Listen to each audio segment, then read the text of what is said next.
পরকীয়া, বিচ্ছেদ, ভাঙনের মাঝখানে দাঁড়িয়ে শুধু একটাই রিকোয়েস্ট করব, নিজের বেটার হাফকে ছেড়ে যেতে বা কাউকে কেড়ে নিতে কোনোটাই দেবেন না। জীবনে একটা গুরুতর সমস্যায় পড়েছেন। যে মানুষটার হাত ধরে আপনার প্রতিদিন চলাফেরা, সেই স্বামী অথবা স্ত্রী অন্য কোনো সম্পর্কে জড়িয়েছেন।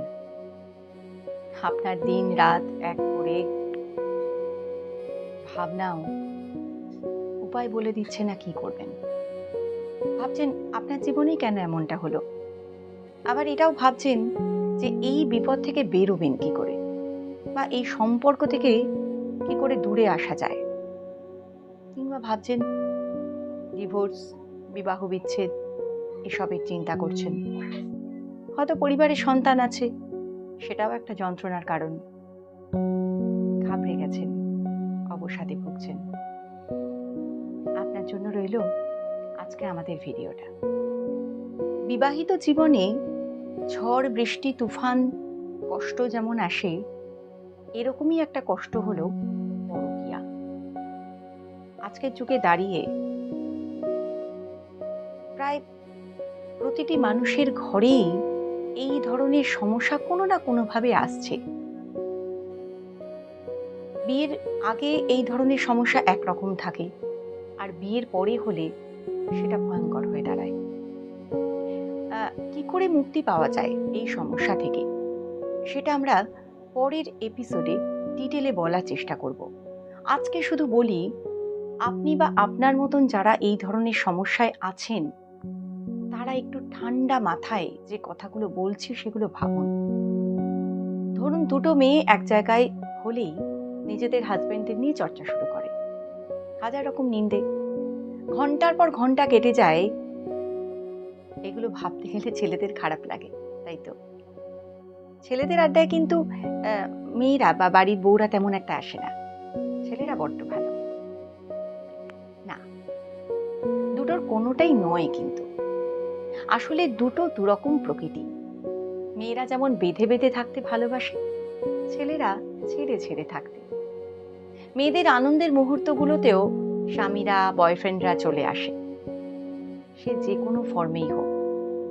হাজার নিন্দের মধ্যেও বারবার একটাই নাম ঘুরপাক খায়, তার বদ অভ্যাস, তার ভালো লাগা, তার খারাপ লাগা, সেগুলো নিয়েও তার আনন্দের সময় কাটে।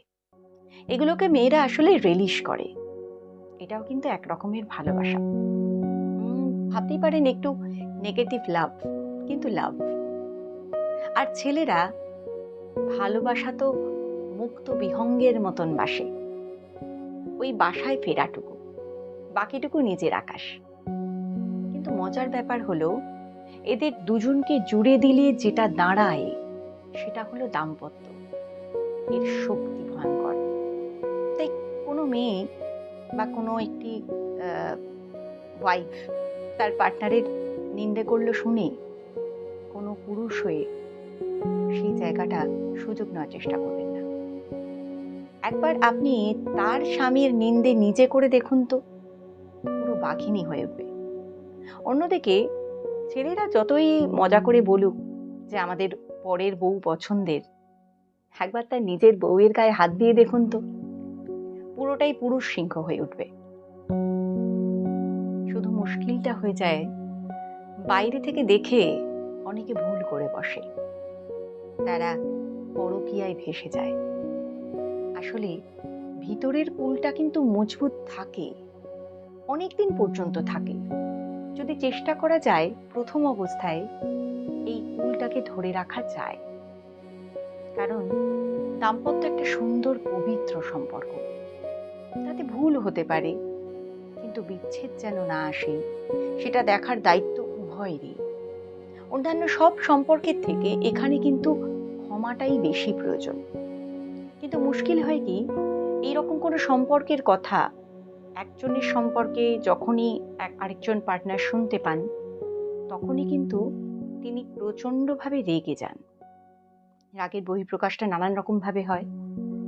মেনে নেওয়াটা কঠিন, ঠিক, কিন্তু এই অবস্থায় যদি আপনি ঠান্ডা মাথায় পুরো ব্যাপারটা না ভাবেন, খালি সমস্যা থেকে পালিয়ে যেতে চান, তাহলে কিন্তু সমস্যাটা বাড়বে। কারণ আমরা কিন্তু বিদেশে বসে নেই। আমাদের কাছে বিচ্ছেদ মানে যন্ত্রণার, বিরহ মানে কষ্টের। খুব সহজেই সঙ্গী বদল করা, এটা কিন্তু আমাদের ট্র্যাডিশন নয়। আর এই সঙ্গী বদলের যে নানান রকম পরিণতি আছে, সেগুলো পারিবারিক পরিণতি, সন্তানের উপর প্রভাব এবং নিজের জীবনের উপরও। এই সম্পর্কে বলতে গেলে একটা ভিডিও খুব কম পড়বে, আরো অনেক ভিডিও প্রয়োজন। শুধু এটুকুই বলি যে যতই সমস্যা আসুক, সেটা ভালোবাসা কেন্দ্রিকই হোক, অন্যের প্রতি আকর্ষণই হোক, তবু জানবেন আপনার কিন্তু একটা শক্ত ভিত আছে, আর সেই ভিতটাকে বাঁচাতে হবে। এমনটা নয় যে আগেকার দিনে মেয়েরা আর্থিকভাবে নির্ভরশীল হতো স্বামীর উপর, তাই তাদের বাঁচার কোনো রাস্তা ছিল না, তাই স্বামীর সমস্ত কিছু মানিয়ে নিতে হতো।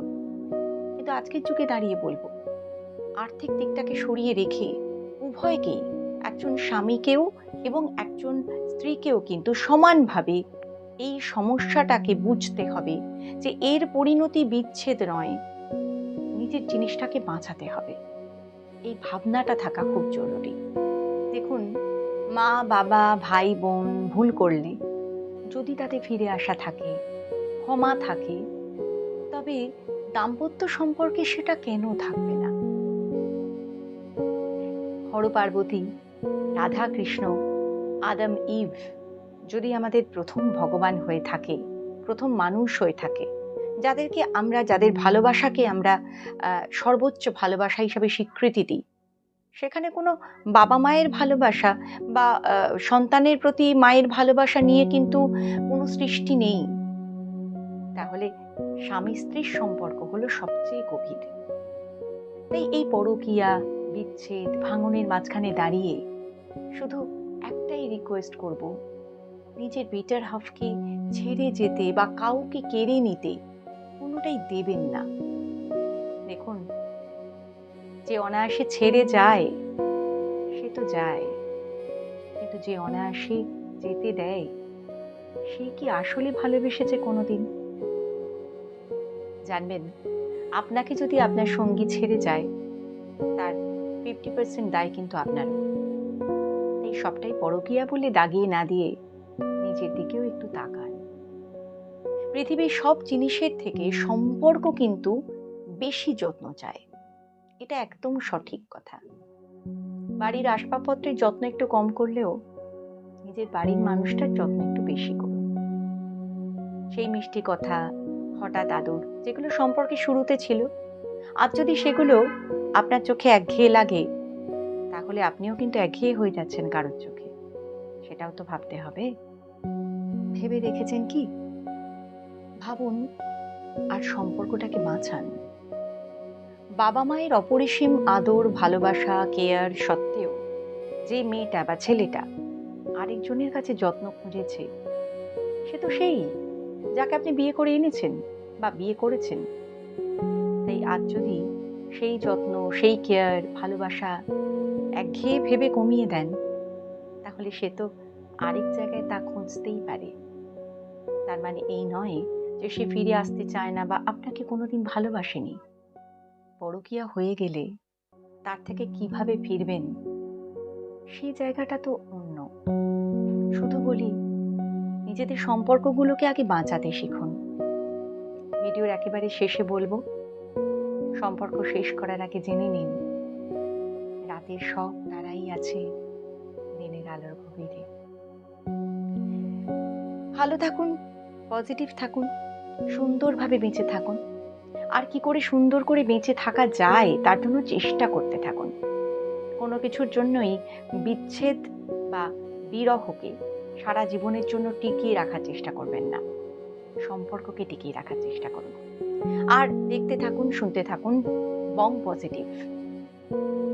আমাদের ভিডিওগুলো যদি আপনাদের ভালো লেগে থাকে, তাহলে অবশ্যই সাবস্ক্রাইব, শেয়ার করতে ভুলবেন না। আর আমাদের ভিডিওর সঙ্গে থেকে কমেন্ট বক্সে অবশ্যই আপনাদের কেমন লাগছে জানাবেন, এবং আপনারা যদি কোনো সমস্যায় থাকেন, সেই সমস্যা থেকে বের করার চেষ্টাও আমরা করব, সেটাও কমেন্ট বক্সে জানাবেন।